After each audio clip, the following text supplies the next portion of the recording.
Good afternoon, ladies and gentlemen. I better use this, you'll have to excuse me.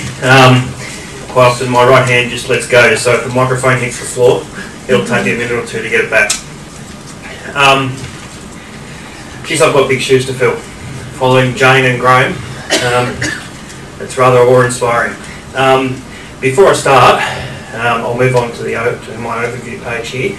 But before I get in, I'd just like to ask one quick question regarding reasonable adjustments, because it's something I'll get back to later on. How many of you, in terms of from an employment perspective, have organised a reasonable adjustment for a staff member at all? That's probably quite good compared to the sort of response I get if I ask that question of any manager or supervisor across the ACT government. Half of them look at me blankly and don't know what reasonable adjustment is, so that's interesting from my personal perspective.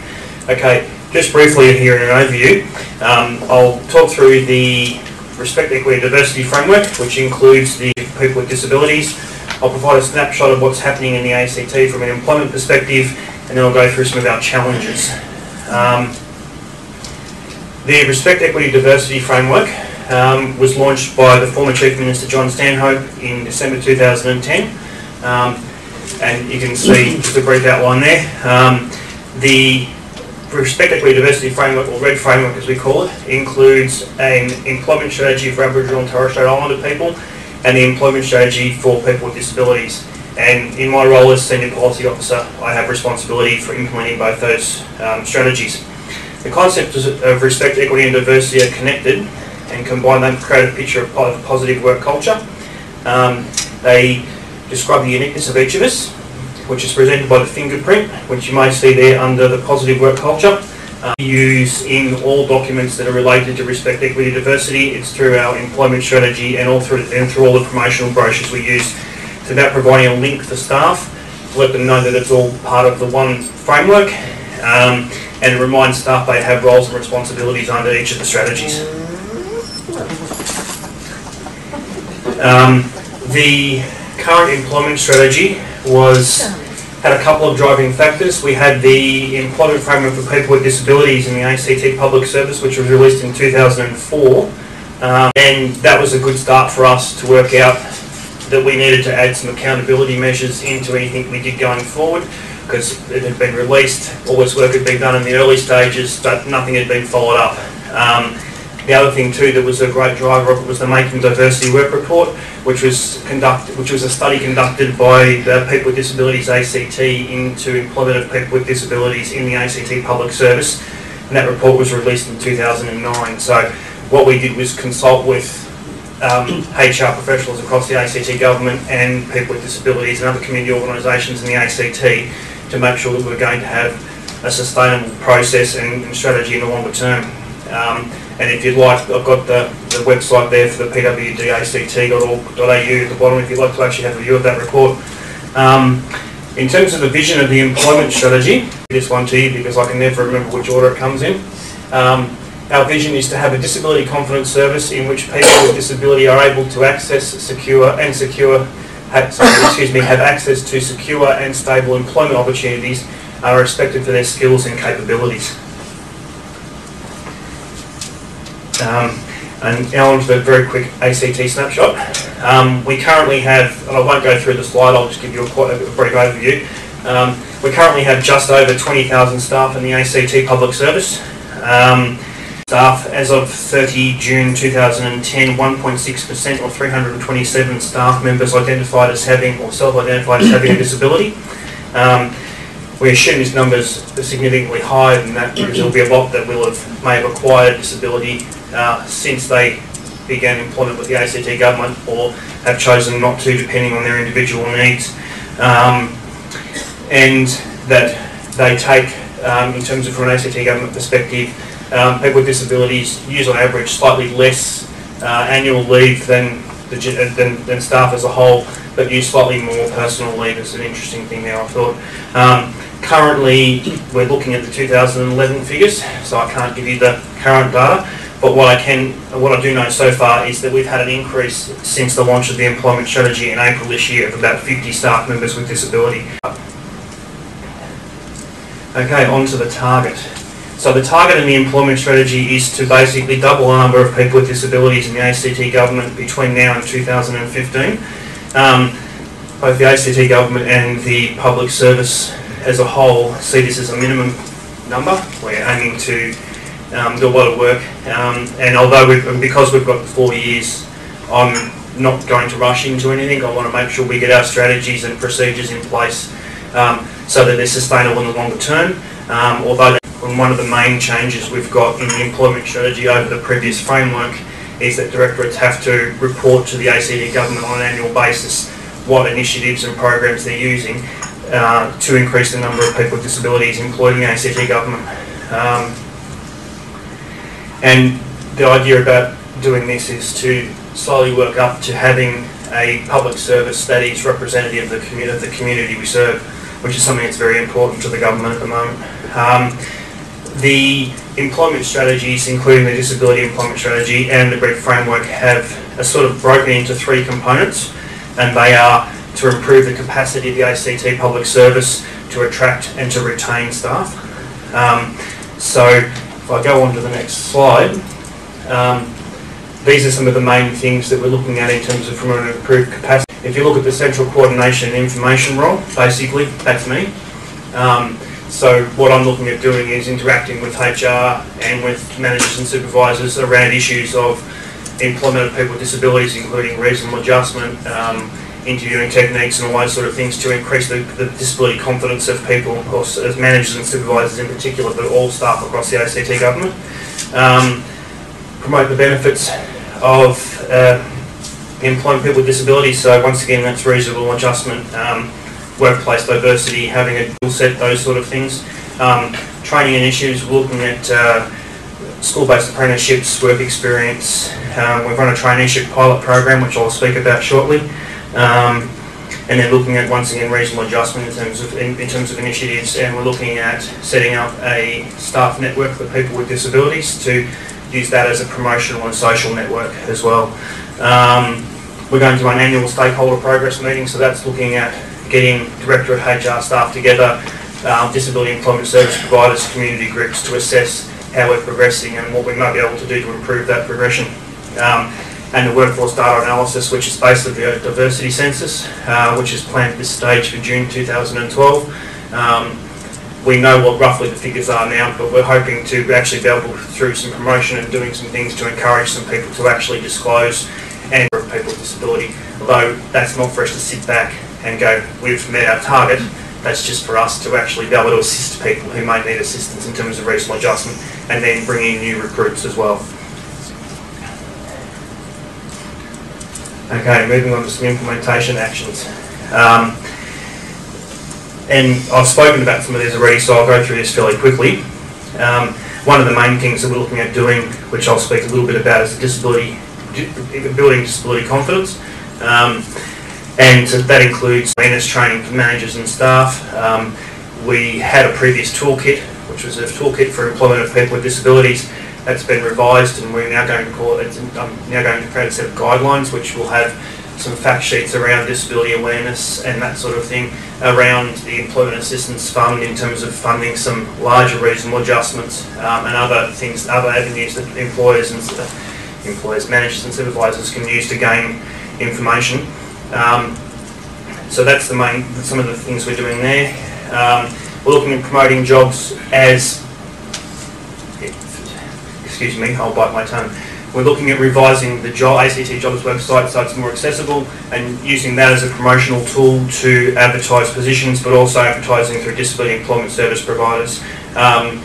We are now going to be able to identify positions, which Graham and I'll cover that a little bit later. And I've just covered the ACT Jobs website. These are just quickly some of our key performance indicators up next, and these are some high level things. So we're reporting annually to the Chief Minister, looking at remuneration differences being measured, separation numbers are reduced, learning and development and career plans. The learning and development and career plans is something that's quite important. We're looking at funding some future leaders programs for people who are looking to develop skills, but not only future leader has equal access to training opportunities. And I've covered the rest of those a little bit, I think, so I'll keep going. Okay, moving on now to the identified positions. In April this year, or actually it was the 18th of April this year, they came into effect. We made amendments to the ACT Public Sector Management Act, which actually enables us to identify positions for a person with a disability. So a manager or supervisor can stipulate a position at any level across the ACT government if they would like to have a person with a disability in. It will be advertised as being such, so that it enables that it goes towards the positive discrimination that Graham was speaking about earlier on. And we're going through the process now of working out with HR professionals within the ACT government exactly how they think that might work from their perspective, and protocols in place to manage that. Looking at work experience and school-based apprenticeships. Work experience to me is a really good thing, particularly for students, to get a bit of a feel for the public service. The public service isn't actually for everybody, so I think it's a good way to work out what they would like to do and where they might like to work. And then looking at school-based apprenticeships from there, so they can do a certificate in whatever field they might be interested in and work one day a week while they're finishing school. The other thing we looked at for people with intellectual disability, which was a pilot program, and I've got a couple of slides here on that in a moment, so I won't go through that now. Looking at Australian apprenticeships, given the recent changes in the ACT government, in the ACT public service recently, we've now become one service, so we've now got all the services provided by the ACT government under what used to be departments, now directorates. So we've got a really broad range of positions available, right from diesel mechanics is part of the bus service through to hospital staff and kitchen staff, and then through to the more traditional public service roles. So the Australian apprenticeship is something we're going to try to be able to use to distribute people around across the service. Temporary employment register is something that we're looking at using to enable people to do anywhere between a 1 month or 12-month contract to get some experience. And that's not about enabling them to come in to just about getting them some experience and having managers and supervisors have exposure to them to see what their skill sets are, and then if that position isn't suitable for them, move them somewhere else within the department or the directorate. We're looking at the Stepping Into program, which is run by the Australian Network on Disability, which is basically a cadetship program for graduates. And we're promoting reasonable adjustment in mainstream advertising, so we're looking at changing the wording of our advertisements to stipulate that anybody who may be interested in a reasonable adjustment at interview stage or in the workplace is encouraged to talk to the selection person about that, so they can actually get that in place. And we're looking at disability awareness training in both the induction and selection panel training, so that we try and get that into the grassroots level. That's pretty much it, other than talking about the traineeship, which I'll go on to now, and then I'll just have a general discussion about the reasonable adjustment and what I'm doing there. The pilot traineeship for people with intellectual disabilities was commenced in 2010, or August 2010. It was a partnership with the Australian Network on Disability and JCE Positive Outcomes, which is a local RTO in Canberra. It was a 12-month program and was based on the FAXIA model. FAXIA run a pilot program which started just before ours did. Participants did a Certificate 2 in Business Administration at the ASA 1 level. An ongoing position, it was purely a training position for 12 months. All students graduated in August 2011 with their Cert 2 in Business Administration, and there was a number of students that had continued on to do Cert 3 in that time. The trainees were a great addition to the workplace. We had some fantastic feedback from managers and supervisors and fellow colleagues about initiative and drive and always coming into the office and being bubbly and bright. Considering some of the teams they went into were a bit cynical and a bit older, it was nice to have it was good to have some young blood in the team. The evaluation is currently being finalised by Australian Network on Disability. At this stage, we're hoping the program will go ahead. Most likely, it will be for people with disabilities rather than specifically for people with intellectual disabilities. We're looking at broadening it out, and that may be that we do generic disability traineeship 1 year and then do a specific one for intellectual disability the next year. And that way we can potentially get people doing different streams in as well, is the hope.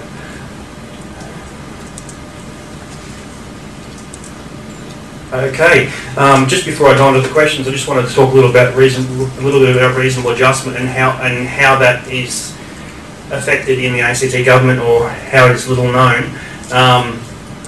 One of the things that I'm having issues and supervisors coming to me with the anticipation that reasonable adjustment is a lengthy process, it is expensive, and it's hard to do. And the first thing I do to them is say, this is my reasonable adjustment. A very basic compendium, which is less than $30 at Officeworks. Because I have cerebral palsy and my right hand, which I'm holding the microphone in, regularly lets go. And I quite often used to cross streets and I would lose paperwork everywhere. So for less than $20, it's made my life a hell of a lot easier. And that's what we're trying to do with the reasonable adjustment processes for the ACT government, is broaden it out and make people think a bit more laterally about reasonable adjustment. We have a range of reasonable adjustments in the workplace already, whether that be somebody with caring duties for family or elderly family members or other people who are sick. Reasonable adjustment could be as simple as flexible working hours. So we've got a number of people, staff in our team, that come in late because they drop their kids at school, or they leave early to pick the kids up. To me, that's a reasonable adjustment. It's very quick and simple and easy. Order something off the stationery list. So reasonable adjustment doesn't need to be difficult. And the other thing too that we're really trying to push in terms of our promotion is to make managers and supervisors aware that there are government funding programs to pay for some reasonable adjustment. I don't necessarily want to encourage people to go to the Employment Assistance Access to fund a $20 compendium, but for some of the bigger ones, we're going to look at having a particular dollar value, or depending on the complexity of the reasonable adjustment, we'll be looking to use the Employment Assistance Fund to do that. But the idea is that, from my perspective, that reasonable adjustments help everybody, particularly if you're looking at reasonable adjustments for interviews. Whether it's moving it to a room that's more accessible to somebody with, say, a walking cane or something like that. For myself, quite often, at the end of the day, I'm tired and I don't want to walk too far. So there's those sort of things too, that reasonable adjustment can assist everyone. It's not just about a particular individual, and that seems to be going quite well at the moment. The reasonable adjustment policy is being drafted and will be in consultation with the directorates and HR staff shortly. So I'll leave it there, and we can move on. And if anybody's got any questions, please feel free to ask afterwards.